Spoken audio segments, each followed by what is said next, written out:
राधे राधे दोस्तों, आपका हमारे चैनल पर स्वागत है। भगवान श्री नारायण की कृपा आपके और आपके परिवार पर सदैव बनी रहे। तो आज की इस वीडियो में हम सुनेंगे देवशयनी एकादशी की व्रत कथा और वीडियो के अंत में आपको काशी के पंचांग के अनुसार बताएंगे कि एकादशी तिथि कब से है, कब तक है और अगले दिन का पारण करने का शुभ मुहूर्त क्या है। जैसा कि आप सभी जानते हैं कि साल में 24 एकादशी पड़ती हैं, उनमें से देवशयनी एकादशी की महिमा अनंत है, क्योंकि इस दिन श्री हरि विष्णु क्षीर सागर में निद्रा में जाते हैं, इसलिए अगले 4 महीने तक कोई भी शुभ कार्य नहीं होता है और इन 4 मासों को चतुर्मास कहते हैं। 4 महीनों के बीत जाने के बाद भगवान देव उठानी एकादशी के दिन निद्रा से जागते हैं। देवशयनी एकादशी के बाद मांगलिक कार्य करना तो वर्जित होता ही है, लेकिन इस दौरान भगवान श्री हरि विष्णु की गई पूजा पाठ और तपस्या का कई गुना फल प्राप्त होता है।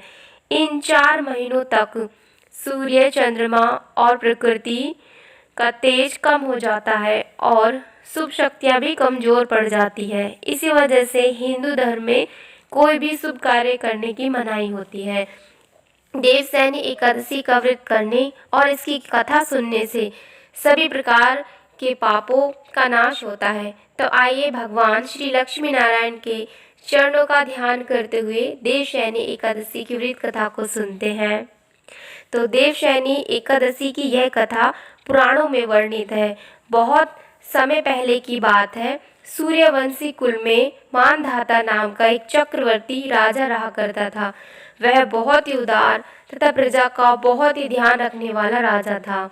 उस राजा का राज्य बहुत ही सुख समृद्ध था, धन धान्य भरपूर मात्रा में था तथा वहाँ की प्रजा राजा से बहुत अधिक प्रसन्न एवं खुशहाल थी, क्योंकि राजा अपनी प्रजा का बहुत ही ख्याल रखता था।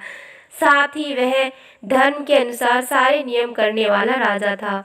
एक समय की बात है, राजा के राज्य में बहुत लंबे समय तक वर्षा नहीं हुई। इसके फलस्वरूप उसके राज्य में अकाल पड़ गया, जिससे राजा अत्यंत दुखी हो गया, क्योंकि उसकी प्रजा बहुत ही दुखी थी। राजा इस संकट से उबरना चाहता था। राजा चिंता में डूब गया और चिंतन करने लगा कि मुझसे आखिर ऐसा कौन सा पाप हो गया है। राजा इस संकट से मुक्ति पाने के लिए कोई उपाय खोजने के लिए सैनिकों के साथ जंगल की ओर प्रस्थान करने लगा। राजा कई दिनों तक जंगल में भटकता रहा और फिर एक दिन अचानक से वह ऋषि अंगिरा के आश्रम में जा पहुँचे। उन्हें अत्यंत व्याकुल देखकर अंगिरा ऋषि ने उनसे उनकी व्याकुलता का कारण पूछा। राजा ने ऋषि को अपनी और अपनी राज्य वासियों की परेशानी का विस्तार पूर्वक वर्णन सुनाया। राजा ने ऋषि को बताया कि किस प्रकार उसके खुशहाल राज्य में अचानक अकाल पड़ गया। राजा ने ऋषि से निवेदन किया, हे ऋषि मुनि, मुझे कोई ऐसा उपाय बताइए जिससे कि मेरे राज्य में सुख समृद्धि पुनः लौट आए। ऋषि ने राजा की परेशानी को ध्यान पूर्वक सुना और कहा कि जिस प्रकार हम सब ब्रह्मदेव की उपासना करते हैं, किंतु सतयुग में वेद पढ़ना तथा तपस्या करने का अधिकार केवल ब्राह्मणों को है, लेकिन आपके राज्य में एक शूद्र तपस्या कर रहा है।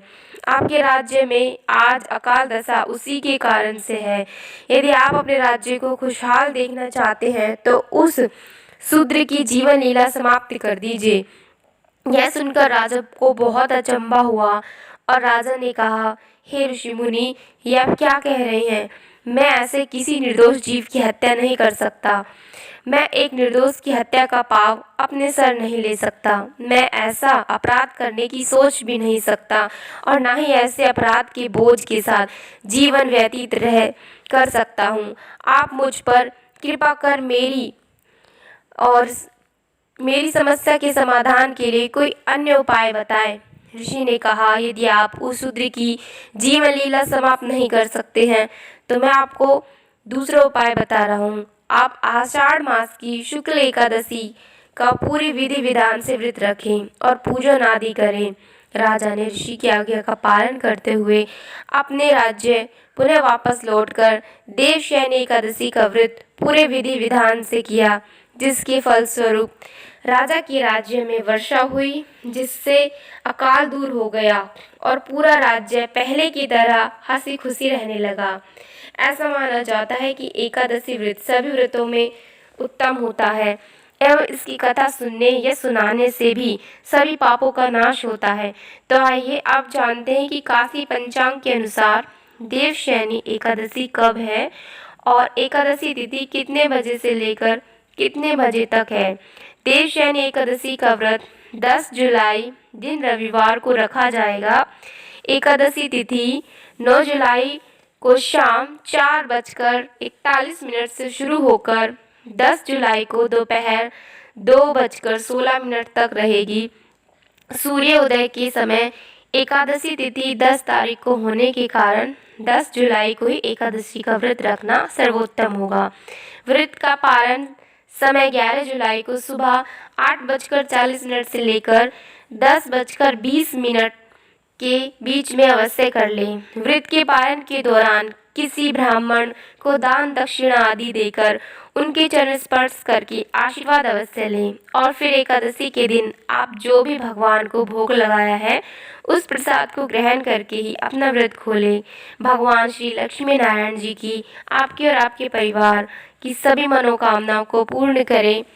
तो दोस्तों, आपको देवशयनी एकादशी की कथा कैसी लगी और कथा को अंत तक सुनने के लिए आपका धन्यवाद। चैनल को जरूर से जरूर सब्सक्राइब कर लेना, वीडियो को लाइक करना और कमेंट में जय श्री विष्णु भगवान जरूर लिखना।